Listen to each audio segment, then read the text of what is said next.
টানা বৃষ্টিপাত এবং উজানের ঢলে শেরপুর ও কুড়িগ্রামে নদ নদীর পানি বেড়েছে। পাহাড়ি ঢলে ক্ষতিগ্রস্ত হয়েছে খৈলকুড়ার বেড়িবাঁধ। নদীর তীর ভেঙে ভেসে গেছে বেশ কয়েকটি বসতবাড়ি। ডুবে গেছে শত শত হেক্টর জমির আমন ধান।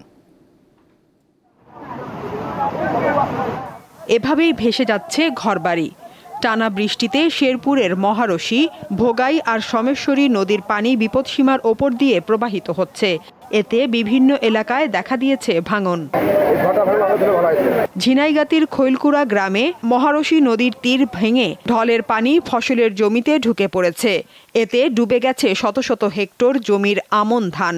এর আগেও পাহাড়ি ঢলে খৈলকুড়ার বেড়িবাঁধ ভেঙে ব্যাপক ক্ষতি হয়েছিল।